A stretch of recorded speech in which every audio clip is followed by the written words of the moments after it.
Hi, everyone. Hope you are all having a good morning or afternoon, wherever it is you are. I'd like to thank all of you for joining us. As some of you may know by now, this webinar was originally planned to be presented by one of our customers in the life science industry. Unfortunately, something has come up and they were unable to present with us today. But that being said, we have formatted this webinar to ensure that you're still delivered the story that you signed up to hear. So our speaker, Ranjit Nair from Krypt, will be presenting this webinar. He will be discussing the customer implementation, their landscape, and challenges they overcame. So you still will hear about this customer case study. Before we get started, I'd like to start with a few housekeeping tips on the next slide. On the side, you'll see an image of the GoToWebinar panel. Below, you'll see the questions box. We will be saving some time at the end for Q&A. So if you do have any questions during the webinar, feel free to type them into this questions box and we'll make sure to address them at the end of the webinar. If by chance we run out of time and we're not able to get to your questions, we'll make sure to follow up with all of you to ensure that your questions are answered. Now on the next slide, I'd like to quickly introduce Krypt for those of you who are not familiar with who we are. Krypt is a global SAP consulting partner. We have offices spanning North America, EMEA, and Asia Pacific. We do operate in multiple SAP technologies. Our main focus is on the SAP supply chain with solutions such as GTS, TM, EWM, GRC, HANA, and Ariba. We have customers worldwide. We've done implementations in over 100 countries, and we help customers in various industries. You'll see some of our thought leadership here. These are some of the books that we've authored in the spaces of just ERP, logistics, GTS, SD, and GRC. We have authored several white papers, which we do provide on our website, which are free to download. We do pride ourselves in helping the community maximize their SAP investment. And another example of this is some of the complementary products and offerings, which we can see on the next slide. These offerings are complementary to the SAP suite. So Krypt Visibility is our reporting and analytics tool for the supply chain. It just gives you better insight and KPIs and alerts into your operations. Krypt Cloud, we actually are just relaunching Krypt Cloud. It allows you to put your SAP products on the cloud, which is pretty intuitive by the name. It enables you quick win options and OpEx options, which some customers may prefer to on-prem solutions. Krypt Connect enables you to connect SAP GTS regardless of your ERP system. It also connects other SAP solutions to non-SAP ERPs. Krypt UX is our usability and user experience solution. It's customized to each individual organization's needs. And we leverage Fiori and personas to enable you to get the best user experience. And Krypt Concierge is a support and maintenance package, which we can, again, customize depending on what your needs are, what your support needs are. Now, on the next slide, this is just a quick glance of some of our amazing customers. I won't go too much into this, but just a glance to show that we work with various industries and geographies. At this point, I will hand it off to our presenter, Ranjit. Thanks, Kaylin, for the nice introduction. Hello, everyone. Thanks for joining this edition of webinar. So before I go ahead, let me introduce myself. I'm Ranjit Nair. I'm working as a senior SAP GTS consultant with Krypt Inc. I have close to 12 years of consulting experience in SAP, primarily focusing on GTS, SD, and TM. And I have extensive implementation experience in full life cycle implementations, multi-country rollouts, upgrade and support projects in GTS for various clients across industries like pharmaceuticals, chemical, automobile, heavy equipment, electronics, and freight forwarding industries. So in today's webinar, we will be discussing about a case study where how Krypt helped that particular customer in replacing their legacy global trade applications and implement GTS. So in today's discussion, the key agendas will be starting with the objectives, and I will go through what was client's pre and post GTS landscape, why they chose SAP GTS as the global trade application, what are the key challenges faced during the GTS implementations, highlights of the major areas of the solution, and what business benefits that GTS and Krypt brought to the table. Okay. So to start with the objectives, I hope all of you can hear me clearly. So to just give a background, so this is a customer who is a major customer in the life science industry, and it got spun off from another life science giant. So their legacy landscape was already having multiple global trade applications, and those applications are used to do the global trade functions across various geographies. And one of the key objectives in this implementation is they want to replace them and replace it with a single instance or a single global trade solution, which could cater to all of their customs and compliance needs, like the worldwide exports, imports, etc. And one other thing was, since they actually got spun off from their parent company, so they had this existing TSAs. So they just want to, which is the transition service agreement. So just want to move out from those agreements with the parent company. So that is also contributed on one of the key objectives. And the other thing is, with their existing trade application, there were a lot of manual steps and processes which their global team and logistics team had to do. So they just want to avoid or eliminate all those things in their new application. And also finally want to improve the international trade and the shipment process. And last but not the least, so basically they want to build a solid global trade infrastructure upon which they would grow their global trade business. So these were some of the key objectives in this implementation. Now, moving on to the client's system landscape. So this is the pre-GTS landscape. So let me just give you some insight into the client's business. So from a client's business standpoint, they have major 4 operations, I would say, major areas. One would be the worldwide exports, since they used to have manufacturing locations across various geographies like US, EU, and Asia Pac. So they used to have a lot of exports going on from all these countries, and so that becomes one major thing. And the other one used to be Europe. So Europe being one of their other major hub,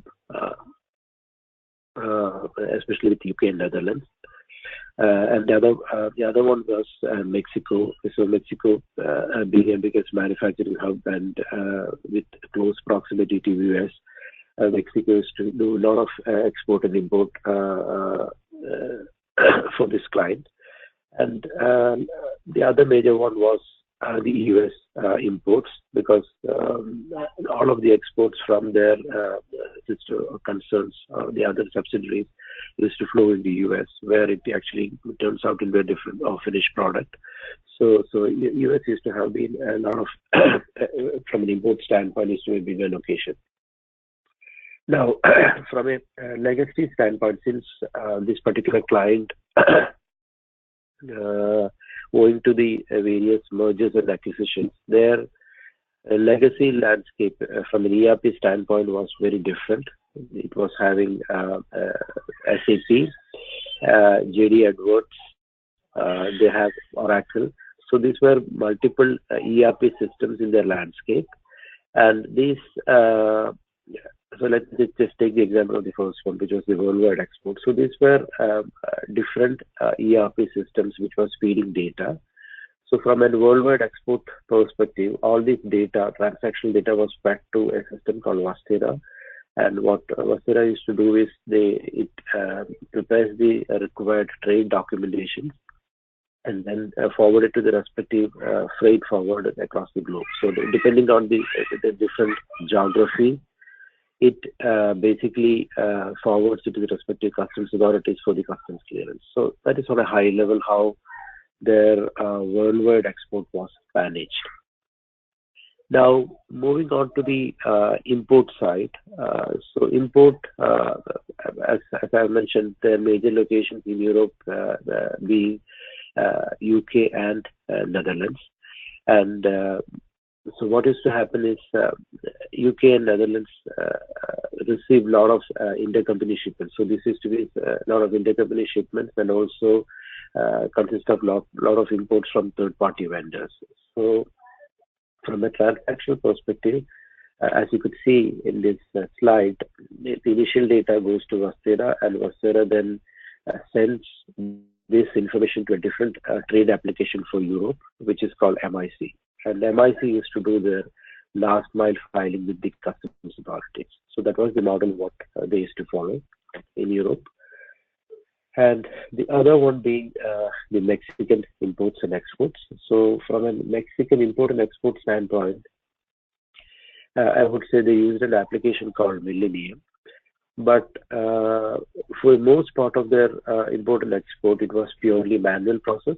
So a trade compliance team user will manually key in the import and export data directly in Millennium and then file that with the customs authorities. And there was a small percentage of shipment, which is the truck shipments to US, which is a land shipment, which happens through a combination system called Tracker and Millennium. So there, the data from the ECC instance was pushed to that system, and then that system helps to do the, or Millennium is to do the last mile filing. So that was a very small percentage. And the last portion would be the US import. So US import again make uses of the transactional data from the feeder system. So in this case, the feeder or the logistics system involved was ECC. So ECC is to send the data to a system called Eclipse. It's basically a combination of systems. So Eclipse and a system called Optima, which used to actually manage their US import declaration with the US CBP and also with the FDA. So since this customer was from the life science industry, it was under the purview of FDA. Okay, so this was on a high level the pre-GTS landscape in slide. Now moving on to the post-GTS landscape. Since GTS is a single integrated global solution and it could handle all of the compliance and custom solution for most of the countries. So once GTS got implemented, as you can see in the lower half, which is the small box with ECC instances. So basically, in the client landscape, they used to have separate ECC instance for each of the geographies. Like Americas used to have one ECC instance on box. Then EMEA, which is the Europe, Middle East, and Africa, that used to have a separate ECC instance. And then Asia Pac used to have a separate ECC box. So all of these three ECC and the Oracle system, even the ERP, was actually interfaced with GTS. So this is to feed the data to GTS, both the transactional and master data. And using that, then GTS will do the respective or compliance and customs check and do the respective filing with the respective authorities. So details of this solution would be discussed in a bit detail in the coming slides. So this was the post-GTS landscape once GTS was in place. And one other thing which I forgot to mention is the Mexican part. So only for the Mexican import, the data used to still flow from the ECC to the combination of Tracker and Millennium. But for exports, we actually integrated the data to GTS. So that was the design what we followed for Mexico. Now, one of the key questions which could come, why the client chose GTS as the global trade management application. So considering that they used to have a different set of or a multiple set of global trade applications for their different geographies, it was actually difficult for them to actually manage. It was kind of a very disintegrated environment, and it was also adding to their license fee and cost to manage these different applications. And now with GTS has the capability to do all of the or fulfill all of their the compliance and customs requirements. GTS was chosen as the single main global trade application for this client. And it basically with GTS, it actually helps to automate the global trade, and it also accelerate and streamline the supply chain applications. So one other major thing with GTS is GTS compliance and custom solution is kind of scalable. So you basically, especially this is true for the case of customs and the compliance page, where you can create a template, and when you want to roll it out, you can just copy and make use of the existing setup, and then use that to roll out the solution to different countries. So with all these key factors, and one other key differentiating factor with GTS is from a customs self-filing perspective, GTS is certified to communicate with 16 plus countries customs authorities for export, import, and transit declarations. So these are the key differentiators why the client thought of, okay, let's go with GTS, since they already have most of the ERP system in ECC. It will be a native integration, avoiding all those complexities.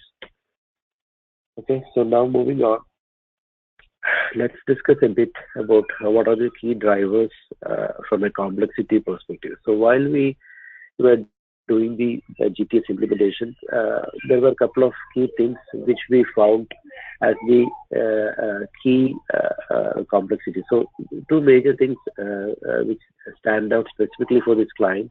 One was the master data issue, because since there were multiple feeder systems feeding to GTS, so there was very difficult to actually manage that master data, because there was issues in alternate unit of measures and all those things. And the one other thing is we have to do a bit of customization in the ECC to make it more streamlined and more in line with the standard to implement the standard ECC with GTS. So these were the two major things which we found during the GTS implementation. Now, moving on to the other aspect of the challenge, this is more technical in nature. What actually contributed from a technical standpoint. So the first and foremost thing is, so give me a minute.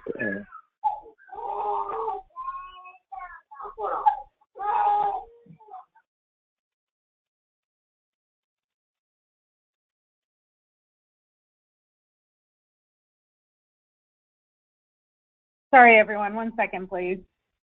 Yes, sorry about that. Yeah.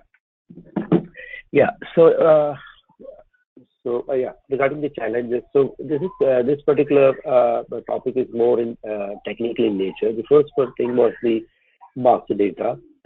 So from a master data standpoint, what used to happen is, since there was several instances of ECC, because the one instance of the Asia Pac, there was one instance of Europe, and there was one instance of Americas, which was actually feeding onto one GTS box.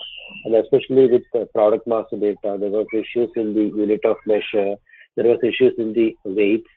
So that it took some time to actually manage these master data and streamline it. And one other thing is in the shipment processing. So people who are actually familiar with the ECC GTS import declaration integration scenario knows that especially for a standard ECC GTS integration scenario, you need a purchase order and inbound delivery, or we call it an ASN. But normally what happens, or what we see in various clients, is ASN is a concept or is a thing which it's very unheard of. They don't generally create an ASN or inbound delivery in a lot of clients. So since we want to do a standard ECC GTS integration, this particular piece was missing, and again, from a trade and logistics standpoint, they don't want users to manually create these inbound deliveries during the process because it's add to the time, and so they want more an automatic process. So what we did is, especially in intercompany scenarios where the goods move from the client's one entity to the other entity, what we did is once the PGI happens in the export side, this actually automatically triggers the ASN for the import side. So there way we actually automated the ASN creation, and with that ASN creation, the whole of the import process will become more of automatic. So this was a big change what we did from a technical aspect. And the other aspect is the valuation in the commercial invoice. So this is again from an export or a trade documentation perspective. So from trade documentation, what used to happen is there was some challenge in getting the right price based on the trade lines. So, and also to get the right price, say for example, if you are selling it to an intercompany sales, then the price on the commercial invoice is different versus when you are selling to a third-party customer. So there was some challenges in getting the right price. So we did a bit of a change on that one. So, and last but not least, one of the key other thing from a client's perspective was to get the right implementation partner. So basically, they when they actually got spun off from their parent company and they wanted to do this implementation, they initially tried this implementation with two of the big consulting firms, and unfortunately, they could not actually manage the complexity of the scope. And they finally approached us, Krypt, and Krypt was able to actually fulfill and map all of their compliance and customs requirements, and was able to successfully do a good implementation. Okay. And now moving on, let's discuss what are the key recipes for a successful GTS implementation. So the methodology what we followed specifically in this client or this project was we actually built a solid a project org structure by shaking hands with the customer and having the right mix of participants in that org model. So it was having the right participation from the client's business, client's IT, and also from Krypt's IT, who was the implementation partner. And we also, what we did is we had a concept introduced in this, something called a business referee. So what used to happen is, since people familiar with implementation knows that GTS depends mainly on the data from feeder system, the transactional or master data. So there were a lot of issues, especially in the customs and the compliance piece, where the business process or master data became a showstopper. So with the help of this business referee, we were able to quickly get decisions on these action items, and we were quickly able to move on with the implementation.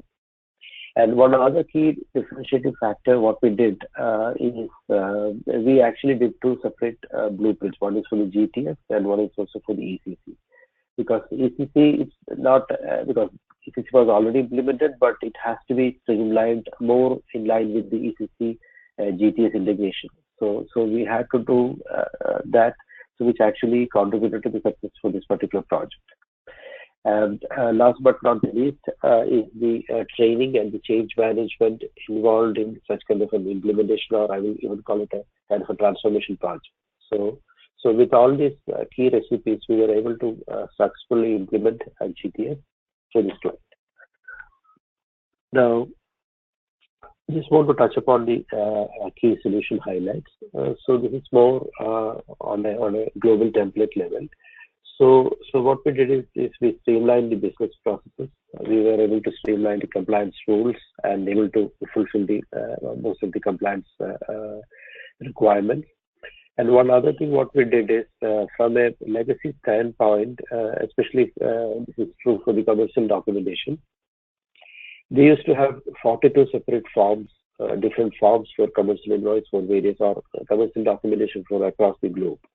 So it was very difficult. So from a global template perspective, in GTS, what we did is we actually consolidated all those 42 different templates into one global template.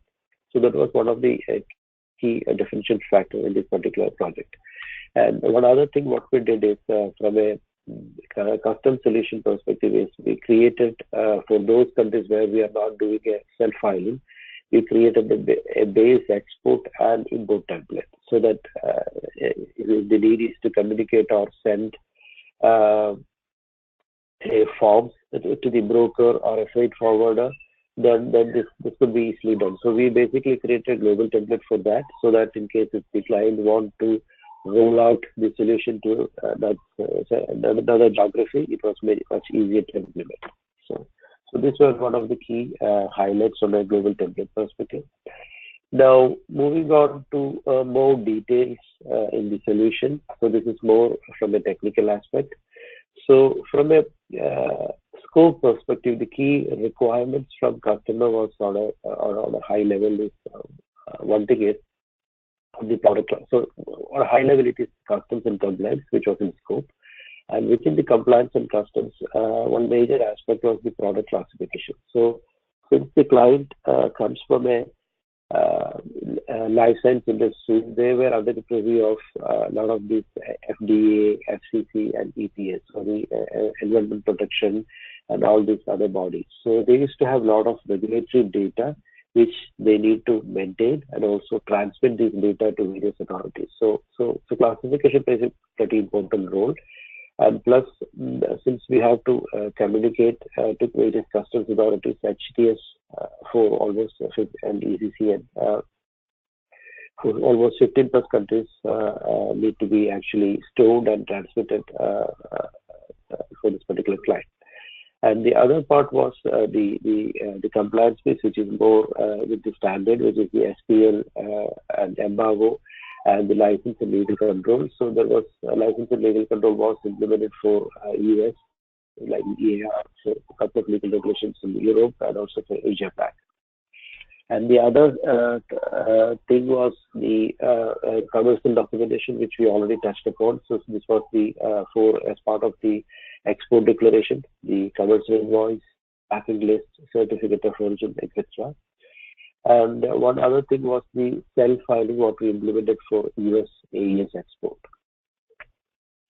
And now moving on to EU imports. So they have a requirement to actually do a self-filing again for EU imports. So this is with CHIEF, which is the UK Customs Authority. So what we did is they have the single authorization simplified procedure. So we implemented that for this particular client. And last one, not the least, is the US imports, which is kind of, I would say, one of the unique solutions offered by GTS. And there are very few clients actually in the whole of the US who have actually implemented the US ABI self-filing. So most of the clients actually resort to a broker model filing where you transmit the data through forms or through EDI. So here, this is one of the few clients where we implemented the self-filing. So it also consists of the ISF, which is the Innovator's Security Filing, which is kind of a pre-declaration, and also the other components of the API, the entry summary, duty statement, electronic records, and all those things. So this was another major technical aspect of the solution. Now we will cover each of these solutions in the detail in the coming slides. So the next key feature was the ECC to GTS integration. So as we all know, for most of the compliance and customs piece, you need to actually tightly integrate the ECC with GTS. So now let's start with the first one. This is the customs export process. So in this slide, you can see the top half, which is in the orange color. So which is the NAECC. So NA stands for the Automatical ECC instance. So in this page, we will discuss about the US AES export filing. So the scenario what we did is, or especially people who are familiar with the AES export. So this is the typical, this is the GTS integration scenario. So where the process starts with order, delivery, shipment, and invoice. So what is different with this particular process is here the pro forma invoice is created with respect to shipment. So normally the standard process with GTS is you create a pro forma with delivery or an order. So here we had a requirement where we want to create the declaration with respect to shipment. So shipment reference was used. And once the pro forma gets saved, this triggers an export declaration with GTS, which you can see on the right-hand side, create export declaration. And once the declaration gets created, it automatically goes through an incompletion check, which is again standard GTS setup. And once that check is completed, then automatically this message gets transmitted to the AES authorities. And once this message is accepted, then you will get an item back in the system. And once the item or the registration number is received, then automatically the export documentation, which is required to be accompanied along with the freight, gets printed and automatically emailed to the respective customer service group. So that was on a high-level solution what we did for the US AES export. And in the same slide, you can see on the lower half, which is for the EU, what we did is again for UK, there was an export.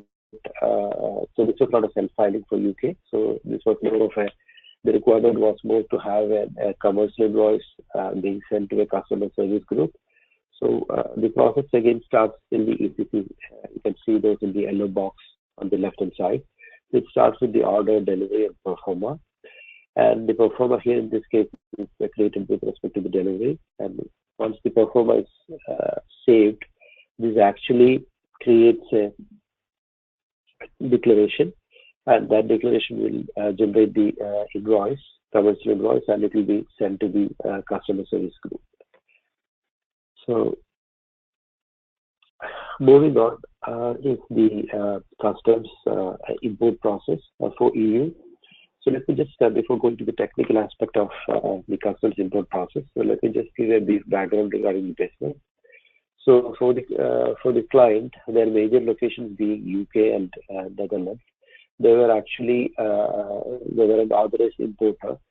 So since they were an authorized importer, they were authorized to communicate using the or authorized to use the a process called CFSP, which is the Customs Freight Simplified Procedure with UK Chief, which is the UK Customs Authority.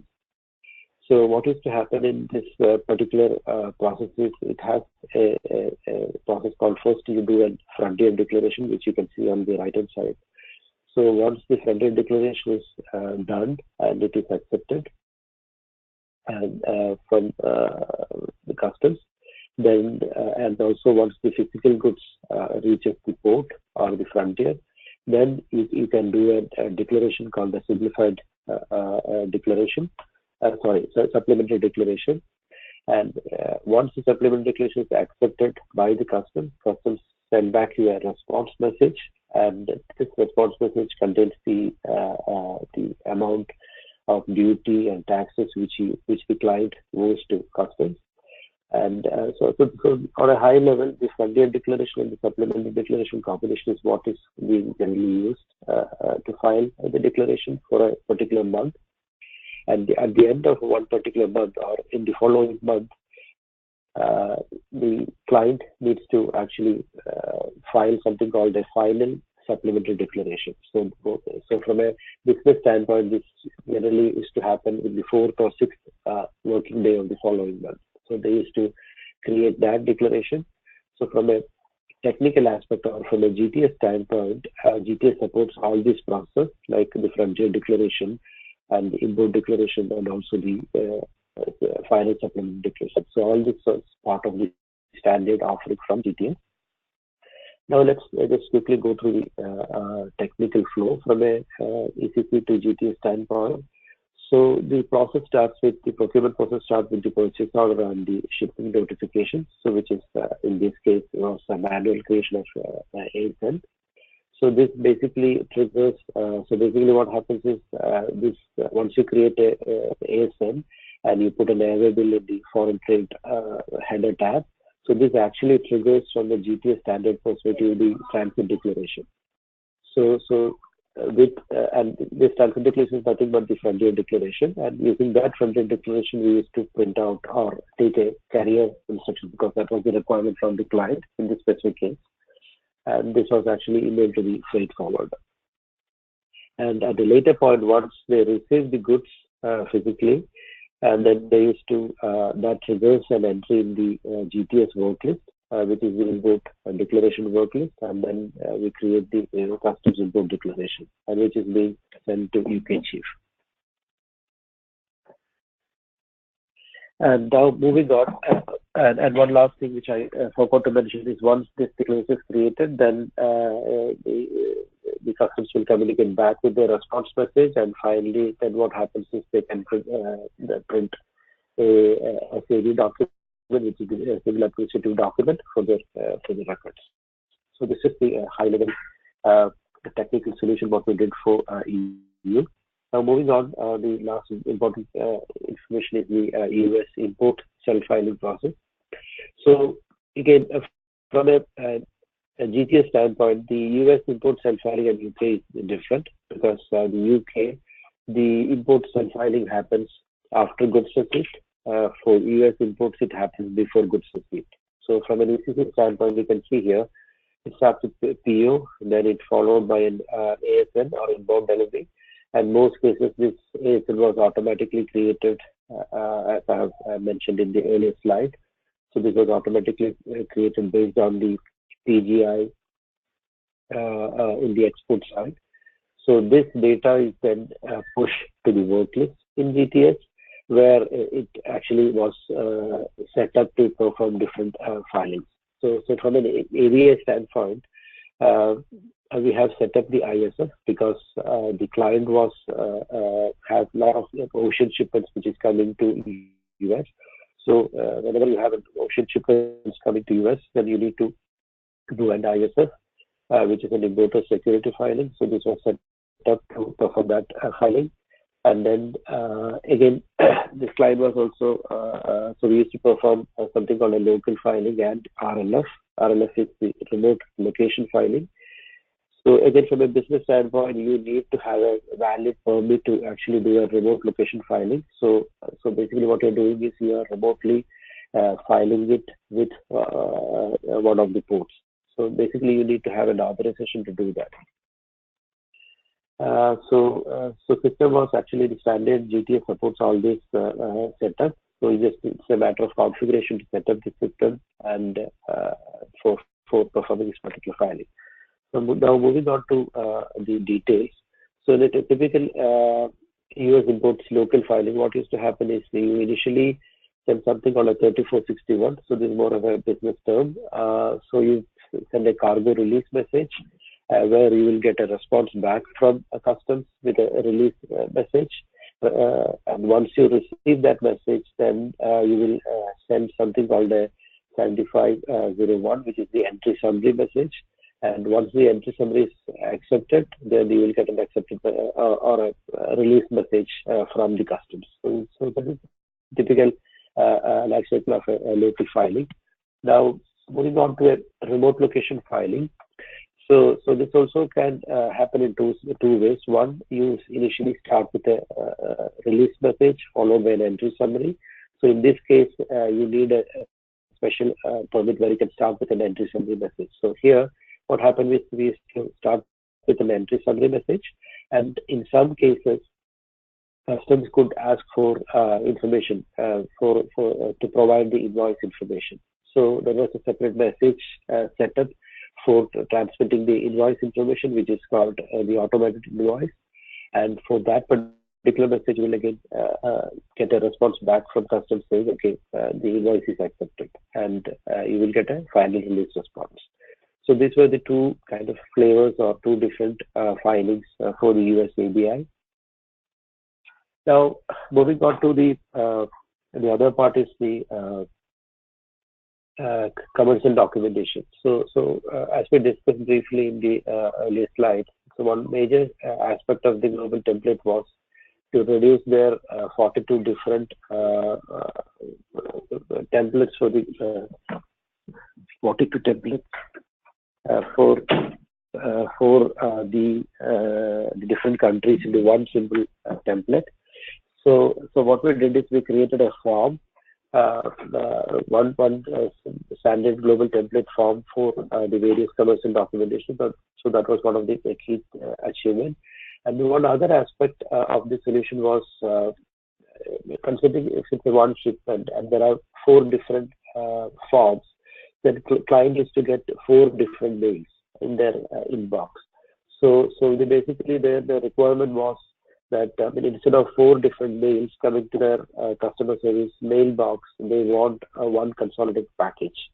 So what we did is, if you remember the one of the previous slides, I just want to take you back to one of the previous slides. So this slide, in the export, you can see something called a BizTalk server. So what we did is we used to have this server in our landscape. So from an US AES perspective, this message is transmitted to the BizTalk server with 4 different documents with the responsible customer service email address. And then BizTalk used to consolidate all this into one particular package and then send one consolidated message to the respective service group. So this was another setup which was done specifically for this client. Okay, so let's quickly move on to the other. So you can see here, so in one single mail, 4 different PDF attachments are there. So in the case of US AES, it is like SLI, packing list, certificate of original commercial invoice.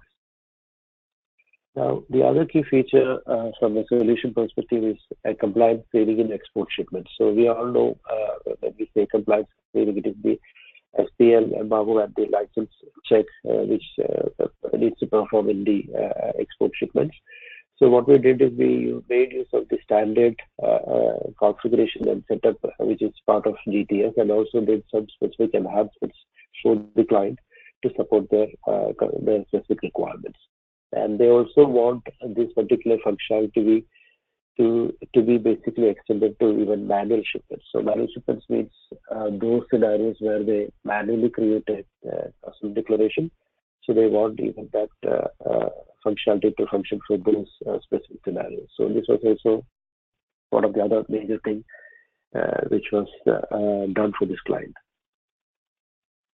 So you can see here, so once the export declaration gets saved, it's in the background checks for all of the compliance, whether it's an embargo block or whether it's any of the partners addresses in SPL and all those. And one of the last key feature from the solution aspect is customer compliance and customer organization basically requested to have a lot of dashboards and KPIs. And what we did is we integrated the GTS system with BW, and we use the in-house Krypt product, which is called the Krypt Visibility. I hope you remember the slide where Calvin was explaining a bit about this Krypt Visibility. So using that particular product, what we did is we created the KPI alerts and dashboards to accommodate the specific requirements. So this is one key differentiating factor what we did for this client.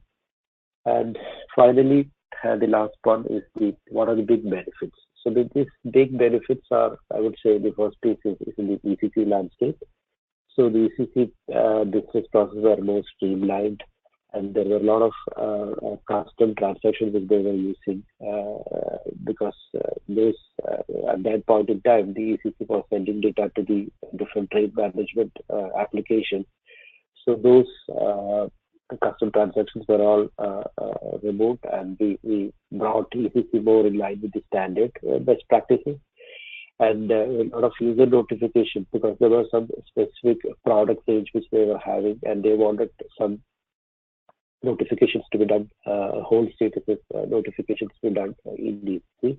So these were actually achieved from a benefits standpoint for the ECC.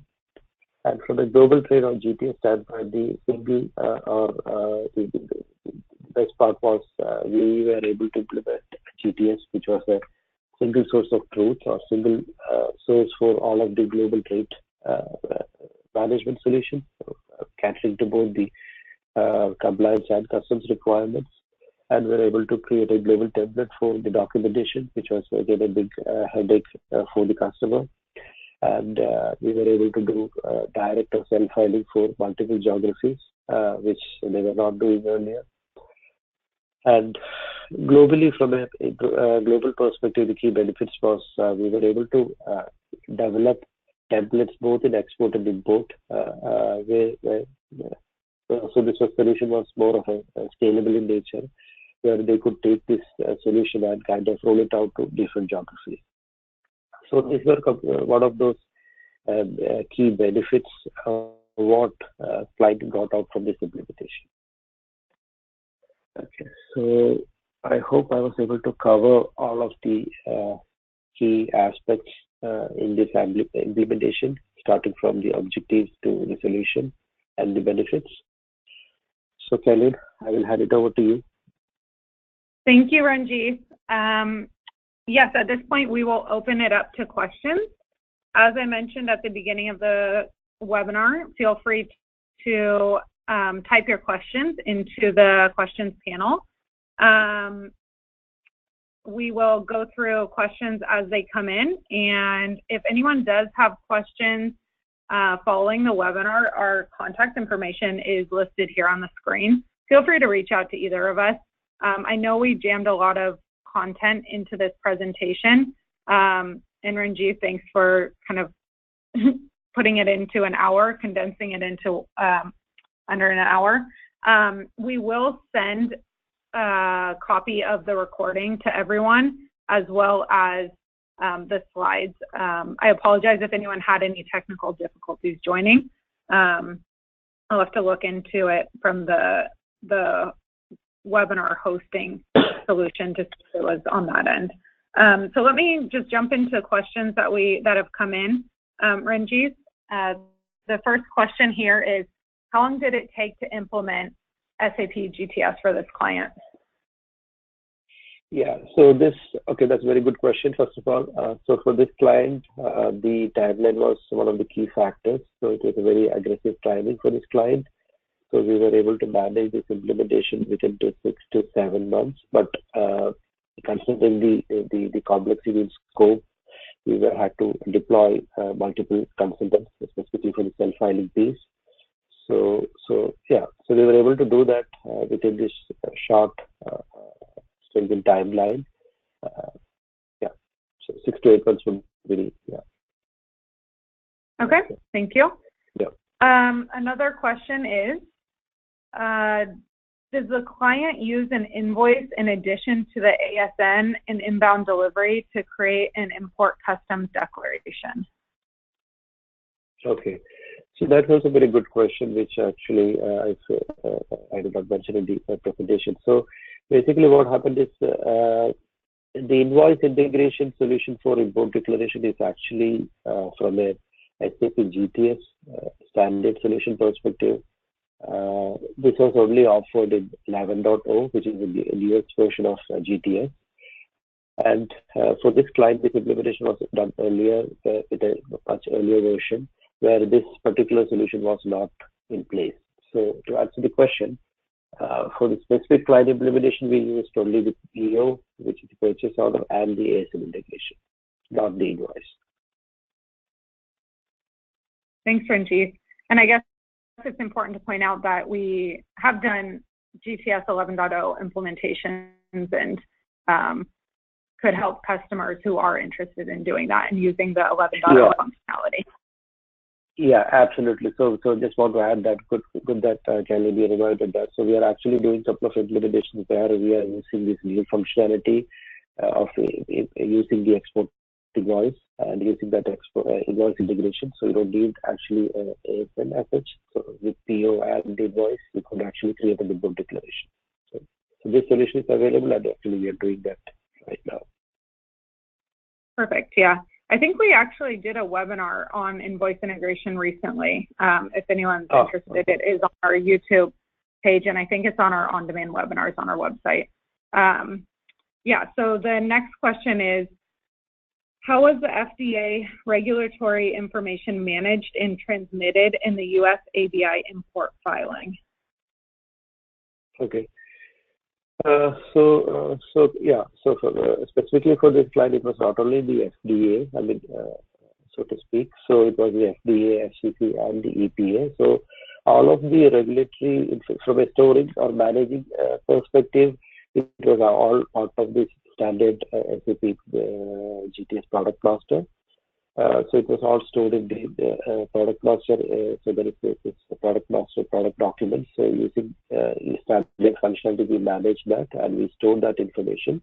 But from a client perspective, they had a separate regulatory team, and there was a special request where they wanted a kind of a transaction where they could manage this information, like because this regulatory information keeps changing from time to time.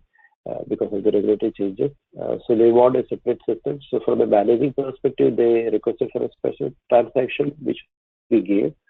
So this is just an UI, but from a technical or an SAP table perspective, it was all standard tables. So that is how we stored and managed this regulatory information. And from transmitting perspective, US ABI, so there is the whole of the self-filing for US ABI is based on something called a Qatar spec, which you can get from the US CBP website. So that spec specifically says if you're a life science or pharmaceutical or medical devices industry customers, or what data should be transmitted and where you should transmit. So based on that particular format, you will have to transmit. So most of the things are in line with standard. So there are some specific areas where you have to do some enhancements. So based on that, you can transmit this information to the authorities. Okay, thank you. Another question here is, how was the system set up to perform AES filing for routed or non-routed shipments? Okay, so that's also a good question. So basically the routed and non-routed, so talking about the AES ECC to GTS integration scenario. So what used to happen is the data comes from ECC. So if you remember the ECC process flow, used to have a document called shipment. So in the shipment, the user was given the flexibility to maintain whether it's a routed or non-routed. So specifically for in this client, routed means non-routed means any shipments which goes to their subsidiaries, so where they are responsible to pay for the freight. Okay, so in that cases they will maintain that flag in the shipment. And in the case of it's a non-routed or routed, they will make, so routed means it will go to an end customer. The shipment is going to an end customer, and the end customer is responsible to pay for the freight. So in that case, they will maintain that flag in the shipment. And once that flag is maintained in the shipment, then this will, using the standard ECC to GTS flag, this flag is transmitted to GTS. And in the GTS side, based on the technical program, it will pick the activity sequence. So we used to have a separate template for the routed shipments and for a routed or non-routed export declaration. So non-routed one will directly do an EDI self-filing with AES, and the routed will only print, excuse me, routed will only print the export documentation and mail that to the respective customer service team. So that is how we manage the routed versus non-routed for this client. Okay, thanks. Looks like maybe the last question here is the US ABI self-filing technical setup different from other self-filing? Yeah, so from a technical aspect, people who are actually familiar from a technical side knows the US API, the IDOC format, because that is the format what GTS uses, okay? And it's a bit different from the standard customer format for UK or for Germany or for any of the other countries, because in that IDOC format, you have specific segments for transmitting specific data. For example, for partner information, you have a separate segment. For packaging information, you have a separate segment. But for US ABI, from a technical aspect, it's all same segments with an 80 character. So it is up to the system, or based on the coding or the standard program, the system may actually inputs different data to each of these segments. So from a technical aspect, the segments look all same, and only you need to, or you need to be very handy with the Qatar spec so that you know what information goes in which segment and in which position. So you have to read the spec with the IDOC. Otherwise, you will not be coming to know what information goes in which segment. So that is one major differentiating factor of US ABI IDOC format from a conventional or the other IDOC formats for other countries. Great, thanks, Ranjit. Yeah. No, that concludes all of the questions. So at this point, as I mentioned, if anyone would like to, feel free to reach out to us individually. You'll see our contact information here, but I appreciate everyone joining, spending the hour with us, and we hope you enjoyed the webinar. Enjoy the rest of your afternoon. Bye. Thank you. Bye-bye.